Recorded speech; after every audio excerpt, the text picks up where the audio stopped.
Hello students, आपका एक बार फिर से हमारे यूट्यूब चैनल्स में स्वागत है। और आज हम लोग इकोनॉमिक्स की जो वीडियो हम लोग एंट्रेंस एग्जाम के लिए पढ़ रहे थे वो हमारी अगली वीडियो है। इसमें आज हम लोग बात करेंगे, ये वीडियो नंबर मेरा 9 है, जिसमें हम लोग बात करते हैं कि मांग वक्र, जो सबसे मोस्ट इंपॉर्टेंट क्वेश्चन बार बार ये राइज होता है BHU में, बार बार पूछा जाता है और कई जगह एग्जामों में लॉन्ग टाइप भी क्वेश्चन आते हैं कई यूनिवर्सिटियों में। मांग वक्र क्यों ऊपर से नीचे की ओर गिरता है? आप लोग जानते हो मांग वक्र, मैंने कल बताया था, मांग वक्र ऊपर से नीचे किधर गिरता है? बाएं से दाएं। अब थोड़ा सा रिवीजन पिछला में, मांग का नियम क्या कहता है? जब मूल्य में, आप लोग देखिए ध्यान से फटाफट थोड़ा थोड़ा, जब मूल्य में क्या होता है, मूल्य में परिवर्तन होता है तो उसकी अपेक्षा किसमें परिवर्तन है? मांग में परिवर्तन होता है। इसी को क्या कहते हैं? मांग का नियम कहते हैं। मूल्य बढ़ता है तो मांग की मात्रा घटता है, जब मूल्य घटता है तो मांग की मात्रा भी क्या होता है? बढ़ता है। इसमें कौन सा संबंध पाया जाता है? विपरीत या ऋणात्मक संबंध पाया जाता है। अब देखो, मूल्य जो होता है मेरा वो क्या है सर? स्वतंत्र चर है। मूल्य मेरा क्या है? स्वतंत्र चर है। और मांग की मात्रा मेरे लिए क्या है? आश्रित चर है।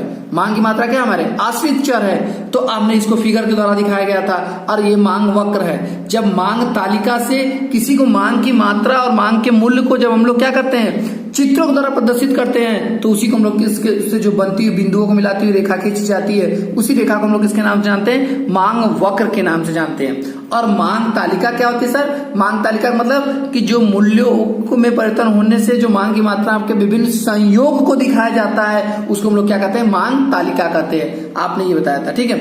अन्य बातें, अब मांग का फलन क्या होता है? मांग का फलन मतलब फार्मूला होता है dx, मतलब dx मतलब x वस्तु की मांग बराबर x वस्तु का मूल्य, x वस्तु से संबंधित दूसरे वस्तुओं का मूल्य, फिर उपभोक्ता का आय, फिर हमारा क्या होता है? टेस्ट, फिर हमारा क्या होता है? स्वाद, फिर हमारी इच्छाएं, फिर जनसंख्या। यही सब क्या होते हैं? मिल जाते हैं तो हमारा क्या बनता है? किसी x वस्तु का मांग। एक चीज उसने, ये सारे, और इन्हीं को हम लोग क्या कहते हैं? दूसरी नाम से क्या जान सकते हैं? निर्धारक तत्व। सर, इनको निर्धारक तत्व के नाम से जानते हैं। अच्छा, तो स्थिर क्या होता है? अन्य बात, मांग की मान्यताएं क्या होती है? मांग की मान्यता मतलब मूल्य को छोड़कर जितने निर्धारित तत्व है सबको हम लोग क्या कर लेते हैं? हम लोग सबको स्थिर मान लेते हैं, उसमें कोई परिवर्तन नहीं होता है। इसी को हम लोग क्या कहते हैं? मांग की मान्यता। केवल किस में परिवर्तन होगा सर? केवल तो केवल मूल्य में परिवर्तन होगा और किसी चीज में परिवर्तन नहीं होगा। वहीं पे क्या लागू होता है? मांग का नियम लागू होता है। तो अब देखो ध्यान से, मैंने ये बताया था कि मांग वक्र क्यों ऊपर से नीचे की ओर गिरता है, और ये मांग वक्र कैसे गिरता है? ऊपर से नीचे की ओर गिरता है। किधर? बाएं से दाएं की तरफ। किधर गिरता है बेटा? बाएं से ऐसे खींचती हुई रेखा जाती है, दाएं गिरता है। सदैव ये ध्यान दे लेना, ऊपर से नीचे, बाएं से दाएं, मांग का नियम या मांग वक्र गिरता है। तो गिरने के पीछे का रीजन क्या? पहला, ह्रासमान उपयोगिता नियम या उपयोगिता ह्रासमान नियम। और आप लोग जानते थे कि मांग जो होता है वो किस पे आधारित होता है सर? ह्रासमान। ह्रासमान का कहने का मतलब क्या होता है? किसी वस्तुओं का बार बार उपयोग करने से हमारी इच्छाएं क्या होती हैं? भरती जाती हैं। इसीलिए उसी प्राइस पे अगर दोबारा मिलता है तो हम सामान को नहीं खरीदेंगे। सिंपल सा होता है। अगर आप क्या करो, एक बार ले गए कोई बहुत बढ़िया एक आइसक्रीम ले गए, आइसक्रीम की जगह मान लो आम। स्टार्ट में जब आम आता है मार्केट में तो पहली बार खाते हो आप लोग, अभी सीजन है, तो जब आम आता है तो उस समय आम का दाम जो होता है वो क्या होता है? 150। अब वो आम आप घर पे एक बार, दो बार, तीन बार ले गए, चौथे बार भी अगर 150 होगा तो सोचो है छोड़ो हटाओ कोई दूसरा फल खाया जाए, जैसे लीची आ गया। लेकिन अब इससे क्या होगा? आम की मात्रा को क्या कर दिया जाए? मूल्य को घटा दिया जाए। घटा कितना कर दिया जाए? 100 रुपया। फिर क्या करोगे आप लोग? मांग करना, आम को करना स्टार्ट कर दोगे, क्योंकि लीची की तरफ नहीं जाओगे। ठीक है, तो यही ये कह रहा है कि किसी वस्तु का बार बार उपयोग करने से उसके प्रति इच्छाएं भरती जाती। उसी प्राइस पे तो नहीं ही लेंगे, उससे कम करने पे हो सकता है थोड़ा सा मांग की मात्रा को क्या कर दे? बढ़ा दे। ठीक है, तो यही बोला गया ह्रासमान उपयोगिता नियम। दूसरा होता है आय प्रभाव। आय प्रभाव का मतलब, आय प्रभाव मतलब किसका? उपभोक्ता का। किसका कहा जाता है? उपभोक्ता का आय। आय का मतलब जो उसका तनख्वाह होता है, उसके क्या घर पे इनकम कितना आता है, वह भी मार्केट में सामान खरीदने जाते हो, मांग करने जाते हो, तो वो भी आपका क्या होता है, मेन रीजन है कि ऊपर से नीचे। अगर उपभोक्ता का आय क्या होगा, बढ़ेगा, तो सामान क्या करोगे, मार्केट से ज्यादा का मंगाओगे। जैसे अगर आपकी सैलरी आज 10,000 रुपए है तो आप 8,000 का सामान मार्केट से खरीद के ले आते तो 2,000 सेव करते थे। अगर आपकी सैलरी क्या हो गई, 16,000 रुपए हो गई, तो आप क्या करोगे, अब 14,000 का सामान खरीद के ले आओगे। तो मांग क्या कर दोगे, बढ़ा दोगे। मांग की मात्रा क्या कर दोगे, बढ़ा दोगे। और कब बढ़ने पे, उपभोक्ता की आय बढ़ने पे। आय प्रभाव के कारण भी होता है, उसी को कहते हैं उपभोक्ता की आय। फिर यार दूसरा प्रतिस्थापन वस्तुएं। प्रतिस्थापन वस्तुओं का कारण भी, प्रतिस्थापन वस्तुओं का कारण का मतलब क्या हो गया, एक वस्तु की जगह पे हम लोग किसी दूसरे वस्तु का कर लेते हैं, तो उसमें भी हमारा क्या होता है, रीजन ये डिपेंड होता है। जैसे आप क्या करो, जैसे सिंपल सा बात करो, पेन आप क्या करते हो, रेनाल्ड की जगह पे अब हम लोग क्या करें, लिंक का ले ले, लिंक की जगह पे हम लोग स्पार्कल का ले ले। मतलब किसी का प्रतिस्थापन, एक वस्तु को दूसरे में हम लोग क्या कर दे, प्रतिस्थापन कर दे। तो एक का मांग क्या कर देंगे, बाजार में कम कर देंगे, दूसरे का मांग बढ़ा देंगे। ठीक है, डिपेंड नहीं करता। फिर तीसरा रीजन ये होता है क्यों गिरता है, विभिन्न उपयोग। एक से ज्यादा उपयोग होने पे, एक ही वस्तु है उसका एक से ज्यादा जगह पर उपयोग होने लगेगा तो मांग वक्र क्या होगा, नीचे की ओर गिरता रहेगा। जैसे देखो दूध, दूध पीने के काम में आएगा, चाय बनाने के काम में आएगा, फिर पनीर बनाने के काम में आएगा, दही बनाने के काम में आएगा, मलाई बनाने के काम में आएगा।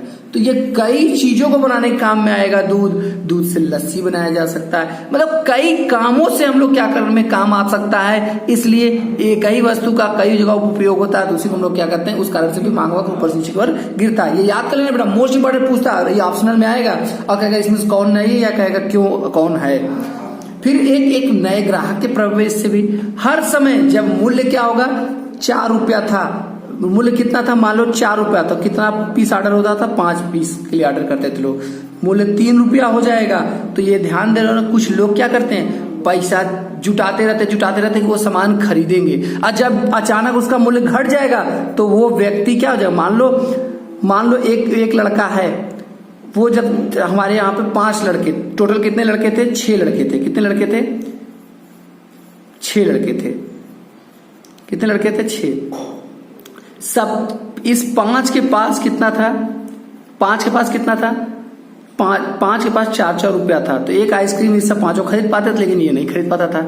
इसके पास अभी कितना था, 2 रुपया पर डे 1 रुपया मिलता था। तो अब अगले दिन 1 रुपया फिर मिला था, इसके पास टोटल पैसा कितना हो गया, मान लीजिए टोटल इस समय 3 रुपया है। और अचानक उस दिन आइसक्रीम का दाम घट के 3 रुपया हो जाएगा, तो उस दिन आइसक्रीम लेने वालों की संख्या क्या हो जाएगी, एक नया ग्राहक आ जाएगा। टोटल कितने ग्राहक हो जाएंगे सर, 6। सिंपल सी बात है। क्यों, क्योंकि कुछ लोग क्या होते हैं, पैसा जुटाते रहते हैं उस सामान को खरीदने के लिए। आप लोग भी ऐसा करते हो, किसी सामान को खरीदने के लिए छोटा छोटा पैसा क्या कलेक्ट करते हो, अचानक उसका प्राइस घट जाए और आपके पास उतना ही पैसा रहे, तो एक क्या हो जाएगा, नए ग्राहक के प्रवेश के समय भी ऐसा होता है। उस समय भी क्या होगा, ऑलरेडी मूल्य घटने पे मांग बढ़ जाए। सिंपल सा है, ठीक है, बात समझ आई। अब सर मांग के नियम का अपवाद, कि मांग का नियम किस पे लागू नहीं होता।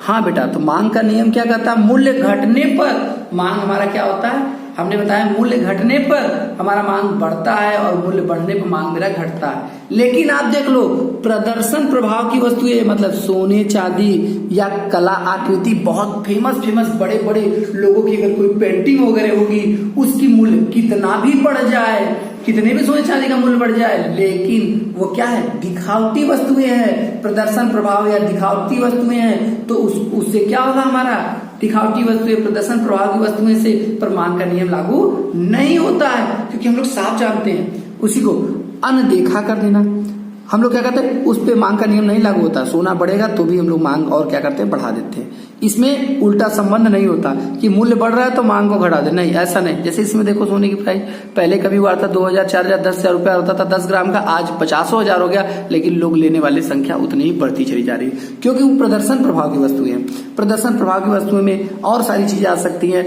जैसे आप लोग बढ़िया से बढ़िया ऑडी कार, एक से एक बाइक, वो क्या है, उसका प्राइस कितना बढ़े। और एक और डिपेंड होता है, एक और भी नियम होता है जिसपे लागू नहीं होता, अनदेखा करना। कुछ ऐसे लोग बच्चे होते हैं कि जो लोग क्या करते हैं, अगर मार्केट में पूछे भैया ये कितने का है, उसका प्राइस अगर कम बता दिया गया, चाहे उसके अंदर बहुत ही अच्छी क्वालिटी क्यों ना हो, प्राइस बहुत अच्छी क्वालिटी क्यों नहीं, लेकिन माइंड में मेकअप बनता आ रही है, ये तो लो क्वालिटी का होगा, इसमें क्वालिटी नहीं होगी, इसमें अच्छाई नहीं होगी, ये तो बेकार है। फिर हमारा आता है इग्नोरेंस लोग कर देते हैं। और चाहे बढ़िया क्वालिटी की चीज अगर सस्ती मिलने लगे तो कुछ लोग क्या होते हैं, सस्ते दुकान पे जाना पसंद नहीं करते। नेक्स्ट हमारा आता है बेटा गिफिन वस्तुएं। गिफिन वस्तुएं या गिफिन वस्तुएं, गिफिन वस्तुएं बहुत ज्यादा इंपॉर्टेंट है बेटा, बार बार क्वेश्चन पूछा जाता है, इसको रट लेना है क्या होता है, कैसे रूल लागू होता है, इसके पहले इसलिए फुल लिखा हूं। वे माल जो उपभोक्ता निकृष्ट या घटिया मानता है, उपभोक्ता मतलब जब तो जिसको तुम घटिया या निकृष्ट मानते हो तथा जिस पर उपभोक्ता के बजट का यहां ध्यान देना बेटा, आप क्या मानते हो उसको, उपभोक्ता को निकृष्ट मानते हो, घटिया मानते हो, और जिस पर उपभोक्ता के बजट का बहुत बड़ा हिस्सा क्या होता है, लगा होता है। तो जैसे बाजरा, मोटा अनाज, गेहूं, चावल, ये सब चीजें जो होती हैं, गेहूं वगैरह मोटे मोटे वाले जो होते हैं, फिर उसके बाद आप लोग क्या करते हो, तो उसको मक्का बोलते हो, तो ये सब को क्या मानते हो, आप निकृष्ट मानते हो, लेकिन आपके आय का एक बहुत बड़ा हिस्सा गेहूं पे लगा रहता है, क्योंकि हम लोग क्या करते हैं, उसी को खाते हैं, उसको हम लोग क्या करते हैं, गेहूं रोटी बनी है, चावल बना, मतलब एकदम बड़े ही भावना से देखते हैं, उसको निकृष्ट समझते हैं, तो उस पर भी मांग का नियम लागू नहीं होता है। क्यों? क्योंकि देखो बेटा, आपके पास अब क्या होगा, अगर आपके पास प्राइस बढ़ती चली जाए, क्या हो जाएगी, अगर किसी आपके पास इनकम आय अगर बढ़ेगा तो आप क्या करोगे, और गेहूं ले आओगे। 2 रोटी खाते थे तो कल से 4 रोटी खाते थे तो 6 रोटी खाने लगोगे, नहीं, अब क्या करोगे, आप रोटी की संख्या 3 कर दोगे। किसकी संख्या, रोटी की संख्या कितना कर दोगे, 3 कर दोगे।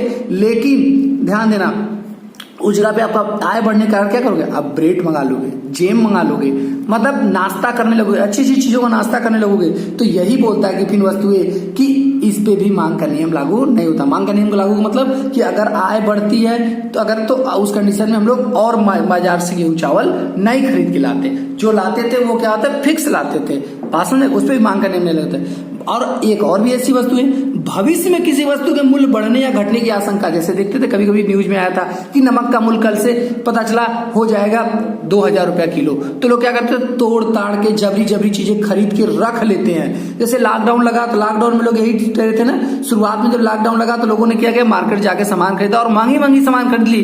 बाद में सामान हमारे क्या हो गए, मार्केट में सस्ते उपलब्ध होने लगे। तो भविष्य में किसी वस्तु के मूल्य में बढ़ने या घटने की आशंका से अगर कोई वस्तु आप खरीदने जाते हो तो वहां भी मांग का नियम लागू नहीं होता। फिर बेटा दृश्य वस्तुएं मतलब दिखावटी प्रदर्शन प्रवाह की, सोफा, कार, खूब बढ़िया घर, पेंटिंग, उसमें चाहे कितना भी मूल्य बढ़ा दीजिए लोग खरीदेंगे। ये मूल्य बढ़ने पर हम लोग क्या करें, खरीदते। फिर आवश्यकता की वस्तुएं, गेहूं, दाल, नमक इत्यादि, ये सब पे भी हमारा क्या होता है, मांग का नियम नहीं। नमक तो खाएंगे, चीजें मैंने ऊपर ही बता दिया। अब देखो बेटा, फिर हमारा ब्रांडेड वस्तुएं, ब्रांडेड वस्तुओं पे भी मांग का नियम लागू नहीं होता। ब्रांडेड जो पहनता है वो पहनेगा ही पहनेगा, जैसे रिबॉक जो पहनता है वो ऑलवेज पहनेगा, रिबॉक के अलावा वो ये नहीं कि कल रिबॉक के बाद लोकल पहनना चालू कर दे, वो क्या ब्रांडेड रहा है तो ब्रांडेड ही पहनेगा।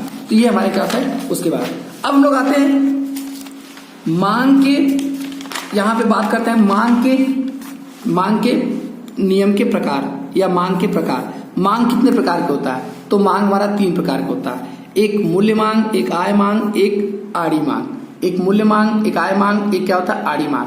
अब देखो बेटा याद कर लेना, मांग कितने प्रकार के होते हैं, 3 प्रकार के होते हैं। मांग के प्रकार कितने होते हैं, 3 होते हैं। पहला मूल्य मांग। मूल्य मांग का मतलब जब मूल्यों में किसमें कारण, मूल्य में परिवर्तन होगा तो उसके कारण से क्या बदले, मांग की मात्रा परिवर्तित हो। किसके कारण से, मूल्य में परिवर्तन होने के कारण से मांग की मात्रा में परिवर्तन होता है, तो उसको हम लोग क्या कहते हैं, मूल्य मांग। जो अभी आप पिछला पढ़ के आ रहे हो मांग का नियम में, वो यही था। अगर मूल्य में केवल उसमें आप लोग जाने तो परिवर्तन होता तो मांग की मात्रा में परिवर्तन होता, तो उसको वो क्या होता, मूल्य मांग। और आय मांग क्या होता है सर, इसका मतलब कि आय में किसके, उपभोक्ता के आय में परिवर्तन होने पर मांग की मात्रा में, मतलब उसकी सैलरी जो मिलती है उसमें परिवर्तन होने पर मांग की मात्रा में, उस वजह से परिवर्तन हो, किसी वस्तु का मूल्य न बढ़े, परिवर्तन न हो, तो उससे हम लोग क्या बोलते हैं, आय मांग कहते हैं। और आड़ी या तिरछी मांग मतलब एक वस्तु के मूल्य में परिवर्तन होने पर दूसरे वस्तु की मांग की मात्रा